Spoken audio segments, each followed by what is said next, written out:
경기 진단을 하는 곳이 우리나라에서는 사실 몇 곳이 안 됩니다. 예. 뭐 한국은행이 경기 진단을 하고요. 기획재정부가 경기 진단을 하고요. 예. 그리고 KDI라고 한국개발연구원이 경기 진단을 합니다. 예. 그 외에 경제기관들이 경기 진단을 하지만 언론에 주목을 받지는 못하고요. 이 세 군데가 항상 주목을 받거든요. 그런데 이 세 군데의 어떤 경기 전망을 보면 굉장히 좋아요. 특히 말입니다. 한국개발연구원 KDI의 경기 진단은 지난 7월에 경기 저점이 지나고 8월, 9월, 10월, 11월이 되면서 지금 경기에 대한 진단이 굉장히 좋아지고 있어요. 10월에는 경기 부진 점진 완화라고 되어 있지만 11월의 경기 진단은 경기 부진 완화예요. 회복이 된다는 이야기, 회복이 된다는 이야기.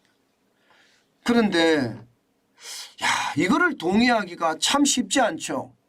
왜 쉽지 않은가 하면 말입니다. KDI는요. 반도체가 굉장히 지금 생산이 늘어나고 있고 8월에 13.5%, 9월에 12.9%까지 전월 대비해 성장했으면 전년 대비하면 이게 반도체 생산이 적어도 20%, 30% 성장한 거다.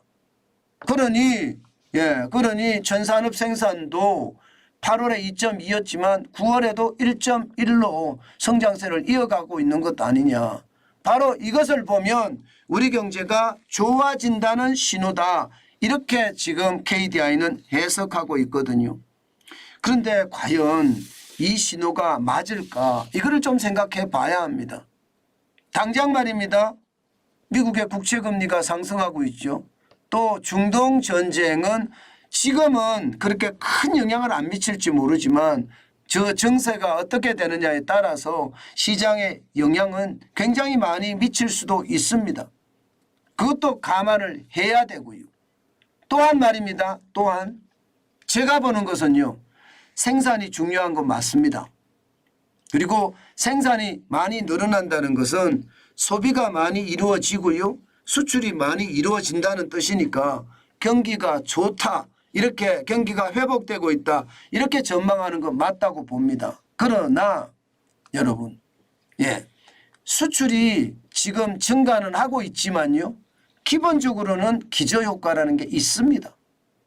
작년 10월에 마이너스 5.8%가 떨어진 것, 올해 10월에 5.1%가 늘어난 것, 많지는 않지만 기저효과는 분명히 있다는 사실이고요.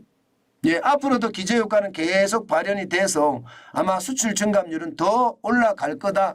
저도 그렇게 생각하거든요. 분명히 더 좋아질 겁니다. 기저효과가 있기 때문에. 이것을 두고 기저효과를 제외했을 때 과연 얼마나 올라갔느냐를 봐야 되는데 아직까지는 그렇게 크지 못하자. 또한 말입니다. 소매 판매가 제대로 자리를 못 잡고 있는 거다. 지금 7월, 8월, 9월을 보면 마이너스 3.3에서 마이너스 0.3, 0.2 9월 달에는 올라갔다고 하지만 전년 대비해 보면 소매 판매가 마이너스 1.9%까지 떨어지거든요. 그렇게 감안을 해보면 수출은 기저효과의 영향이 아직까지 존재하고요. 소매 판매는 예상보다가 그렇게 일어나지 않는다. 이렇게 예상할 수 있다는 거죠. 여기에다가 말입니다. 한국은행에서 발표하는 소비자 심리지수는요. 100이 기준인데 10월에 98.1까지 떨어졌습니다.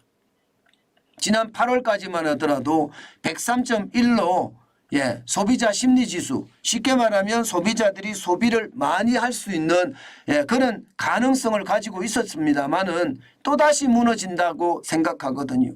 결국 우리가 힘들다고 이야기하는 게 바로 이런 겁니다. 바로 이런 거예요. 결국은 심리지수가 계속 나빠지니까 소비하기 힘들고요.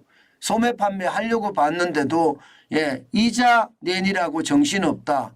또 비싸진 물가에 손이 안 간다. 그 말이 사실은 우리가 힘들다는 것을 단적으로 나타내 주는 지표고요.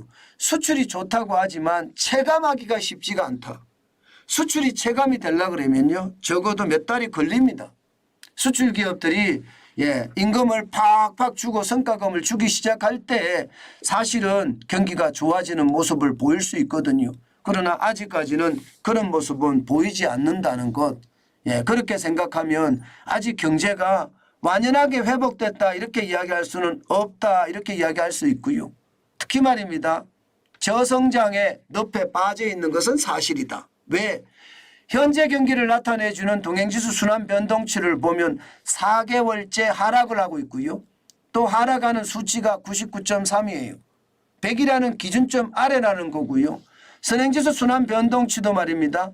올라가고는 있으나 99.4 기준치 아래라는 것입니다. 그러니까 경기가 회복이 된다고 하더라도 저성장의 늪에서 0을 넘어선 것은 아니다. 0 아래서 올라가는 회복의 어떤 단계지 0을 넘어서서 본격적으로 회복의 어떤 모양새를 나타내는 것은 아니다.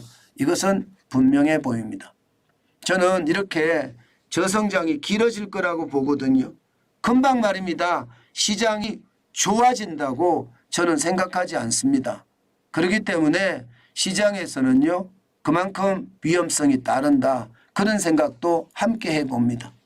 물론 KDI가 발표하는 것 전체적인 내용을 보면 뭐 충분히 일리가 있고요. 충분히 우리 경제가 회복된다. 부진해서 완화되고 있다.